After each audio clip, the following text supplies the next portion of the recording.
What's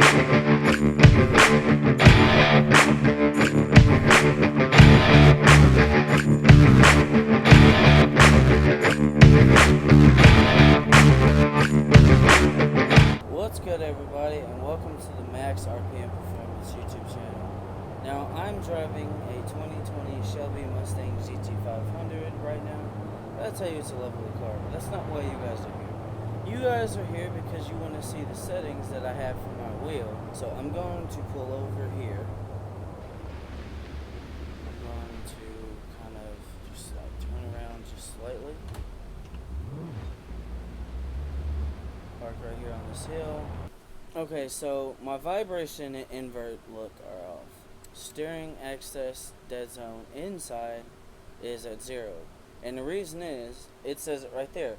The larger this dead zone, the more steering will need to be moved before the car begins to turn.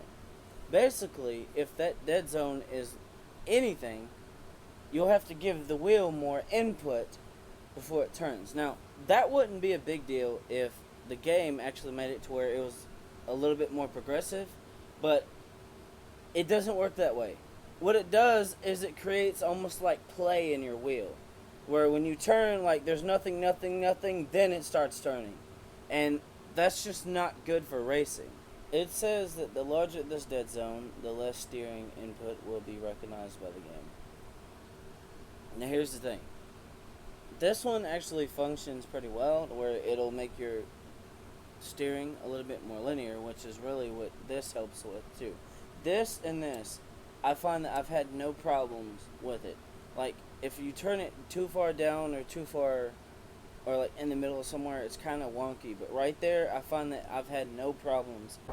Alright, let me show you what the steering settings do. Okay, so we're just cruising along, right? No input, a little bit of input. Hold on. Let me adjust my camera right quick. Okay. So now you guys can see the input. You can see this little thing right here. Okay. It's no input, a little input. The car starts turning. No input, a little bit of input. No input, a little bit of input. You see, it starts turning as soon as you give it some input. That's important when you're racing around a lot of high-speed turns or trying to drift. That responsiveness is going to help you not crash. Alright, let me show you what that does for drifting. Now, this car may not drift that well because it's not set up for this. It's not built for drifting.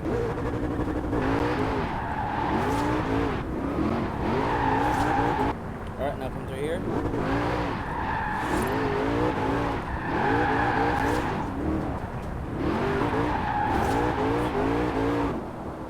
Super responsive. As soon as I give it some input, or I go to slide, it does exactly what I ask it to do, judging by how much input I give it, or which direction I turn it. That is one of the most important aspects of having control over your car whenever you are driving fast or drifting. If you're gonna be able to be good at drifting, or driving fast and changing direction really quickly, response and how quickly you can go from full lock to full lock is going to be important. A lot of pro drifters will tell you the same thing. The quicker you can go from this position all the way to this position is very important. And the responsiveness for your wheel going from this position to this position is very important as well. And if you watch some of my videos of me drifting, it works pretty damn good. Like, I don't have any problems with these two settings being the way that they are, okay? The next one is acceleration access dead zone inside. And the larger this dead zone is, the more the throttle will need to be pressed before the car begins to accelerate. So that's set at 0. And this one is set there.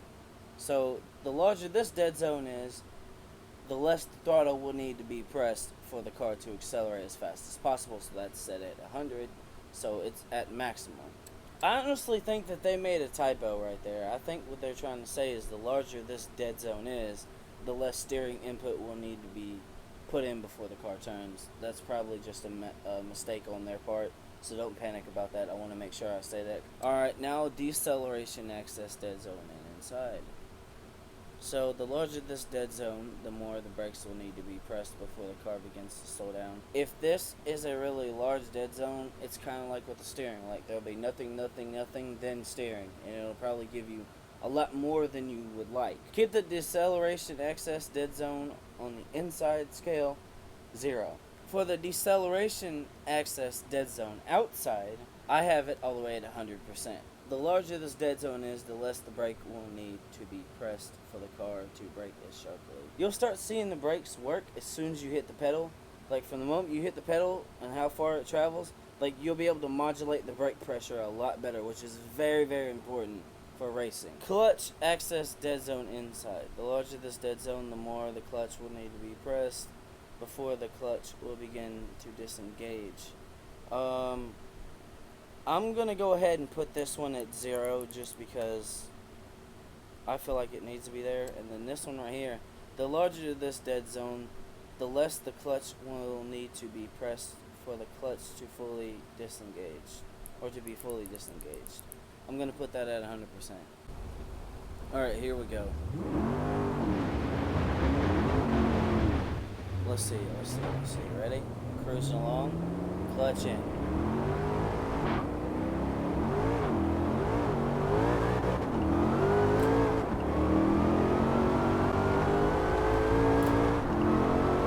Oh, that's a lot better. That is like super fast. Yo.